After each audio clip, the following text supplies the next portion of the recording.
വാനിഫാനും മെല്ലെ ബോധം തെളിയുകയാണ്. തെളിയുമ്പോൾ അദ്ദേഹം നമ്മുടെ പോലീസ് ചീഫിൻ്റെ കമ്മ്യൂണിക്കേഷൻ വാനിൻ്റെ അകത്തുണ്ട്. ഇടവും ബലമായിട്ട് തോക്കും പിടിച്ച ഓരോ പോലീസുകാരുണ്ട്. വാനിഫാൻ സംസാരം തുടങ്ങിയത് തന്നെ രസകരമായ രീതിയിലാണ്. ഞാൻ റഫ്സനെ കുറച്ചു കണ്ടു. റഫ്സനെ എനിക്ക് ശരിക്കും മനസ്സിലായില്ല. ഹാഗൻബാക്ക് FBI ചീഫ് വളരെ ശാന്തമായിട്ട് പറഞ്ഞു, ജയിലിൻ്റെ അകത്ത് നിങ്ങളുടെ ഗാങ്ങിലുള്ള എല്ലാവർക്കും അങ്ങോട്ടും ഇങ്ങോട്ടും കുറച്ചു കാലം പറയാനുള്ളൊരു വാചകമായി. ഇപ്പോൾ വാനിഫാൻ ഇങ്ങനെ അയാളെ സൂക്ഷിച്ചു നോക്കുകയാണ്.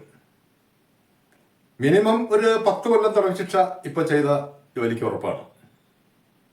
ശരി, ഒരു കാര്യം ചെയ്യേ, എല്ലാ കാര്യങ്ങളും വിശദമായിട്ട് ഞങ്ങൾക്ക് പറഞ്ഞതാ, ഒന്നും പറയില്ല. ബ്രാൻസനെതിരെ ഒരു വാക്ക് എൻ്റെ നാവെന്ന് വരില്ല. അങ്ങനെ വാശി പിടിക്കരുത്.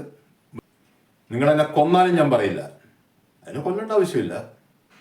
ചില പ്രത്യേക ഡ്രഗ്സ് അകത്തി ചെല്ലുമ്പോൾ നീ ഇതെല്ലാം പറയും, അതെല്ലാം ഞങ്ങൾ റെക്കോർഡ് ചെയ്യും. അത് കോടതി വിശ്വസിക്കില്ല. അത് കോടതി വിശ്വസിക്കേണ്ട കാര്യമില്ല. കാരണം നിനക്കല്ലാതെ തന്നെ ഞാൻ പറഞ്ഞല്ലോ 10 വർഷം തടവ് ശിക്ഷ ഉറപ്പാണെന്നുള്ള കാര്യം, നിനക്കും നിന്റെ ആൾക്കാർക്കും അല്ല. ഇത് ഞങ്ങൾക്ക് മനസ്സിലാക്കാനാണ് ഇനി എങ്ങനെ മുന്നോട്ട് നീങ്ങണമെന്ന്. നിങ്ങളാ ചെയ്യുന്നത് നിയമവിരുദ്ധമാണ്. ഞാൻ നിങ്ങൾക്കെതിരെ പരാതി കൊടുക്കും.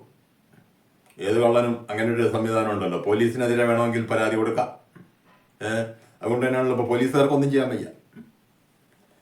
അപ്പം അവിടെയും അത്തരം നിയമത്തിലെ ഒരു പ്രൊട്ടക്ഷൻ ആലോചിക്കുകയാണ് വാനിഫാൻ.